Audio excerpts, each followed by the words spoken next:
Hello friends, नमस्कार। मैं सुधा त्रिपाठी आज आपको फिर से बताऊंगी साइटिका का पेन का आयुर्वेदिक में कैसे इलाज होता है और साइटिका का पेन होता क्या है। अगर आपके शरीर में वायु दोष है और वायु दोष होने की वजह से क्या होता है कि नर्व्स में वायु प्रवेश कर जाती है और वो दर्द देती है। ये कमर में से हिप्स के पास से लेके नीचे तक जाती है, पैर एड़ी तक जाता है और बहुत पेनफुल होता है। और हिप्स के बाद से ये एक ऐसा लगता है कि सीधी लकीर में जा रहा है, आप चल नहीं पाते हो। आप जब लेटते हो, इसकी पहचान क्या है? जब आप उल्टा लेट जाओ, उल्टा लेटने के बाद पैरों को हम घुटने की हिप्स की तरफ ऐसे मोड़ेंगे तो मोड़ नहीं पाएंगे और बहुत पेनफुल कंडीशन होगी। तो इस तरह से आप पहचान सकते हैं कि ये साइटिका का पेन है। और आप जब चलते हैं तो आपकी चाल पैर जल्दी आगे नहीं बढ़ता क्योंकि पेनफुल कंडीशन बहुत होती है।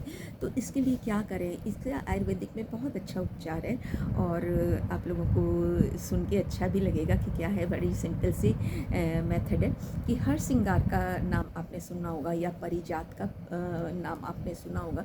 हरिजात हर श्रृंगार का होता है, पेड़ होता है और उसमें एक फूल लगता है, 4-5 कली का, वाइट कलर का होता है, बीच में ऑरेंज होता है और ऑरेंज ही डंडी होती है, बहुत खुशबूदार होता है।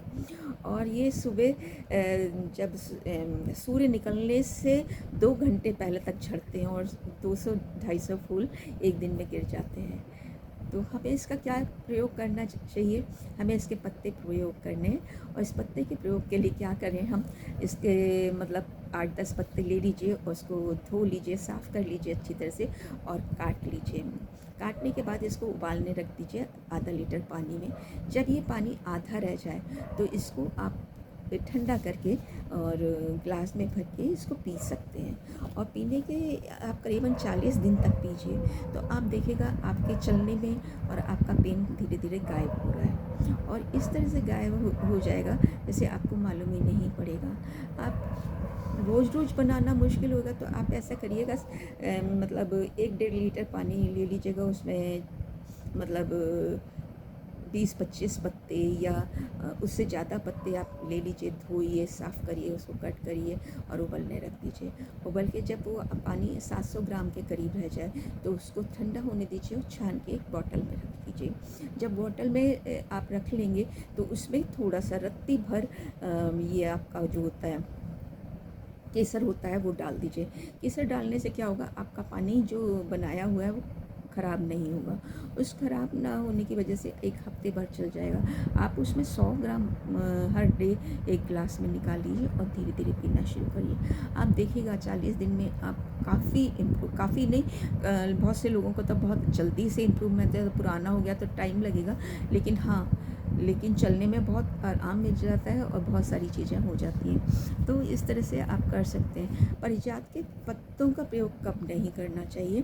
पारिजात के पत्ते को जब पतझड़ के मौसम आता है उन दिनों क्या होता है, जब पत्तियां गिरती हैं तो उन दिनों आपको इसका प्रयोग नहीं करना है। उस समय इसमें कोई तत्व नहीं होते हैं और ये आपको फ़ायदा नहीं करेगा।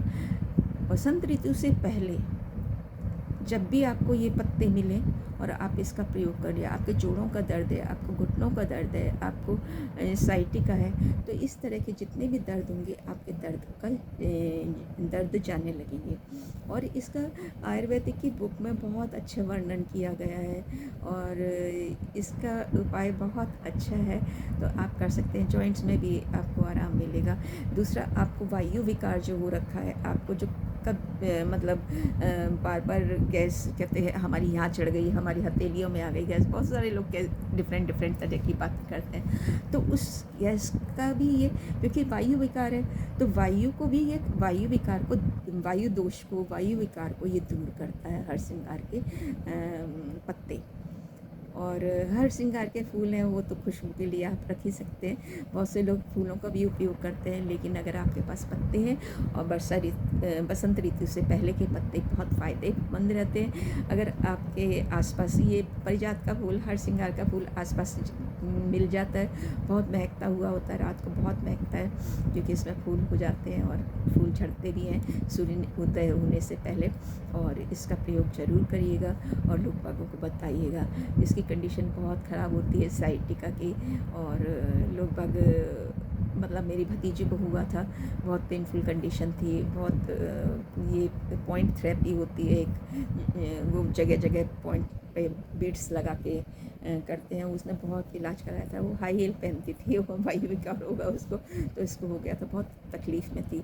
और ऐसे पेशेंट बहुत तकलीफ़ में रहते हैं। तो आप लोगों को ये रेमेडी मालूम पड़ी है, और इस रेमेडी को आप ज़रूर यूज़ करिएगा। जिन लोगों को है उनको बताइएगा।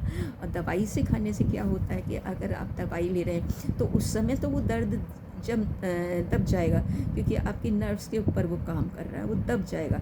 लेकिन जैसे ही इसका असर कम होगा वैसे ही आपको शुरू हो जाएगा पेन। तो दवा खाने से, पेन किलर खाने से ये दर्द सही नहीं होगा, और ये सही नहीं होगा। लेकिन आप इसका काढ़ा बनाइए।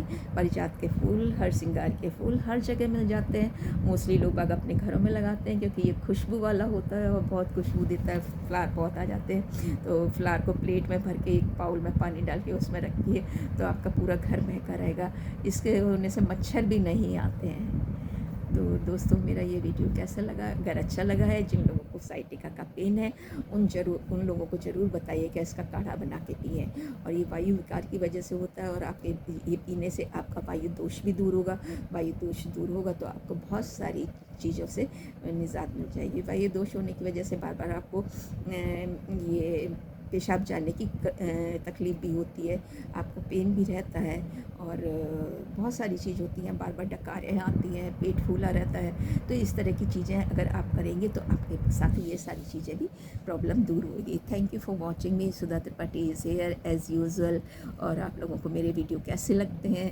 अगर अच्छे लगते हैं तो प्लीज़ लाइक एंड शेयर ज़रूर करिएगा। आपके सपोर्ट की मुझे बहुत ज़रूरत है, और आपके सपोर्ट की वजह से ही मेरा मतलब चैनल मोनेटाइज हुआ है। Do continue to support me. Thank you for watching me. I am from Agra, UP, the city, and India. Thank you. So nice of you.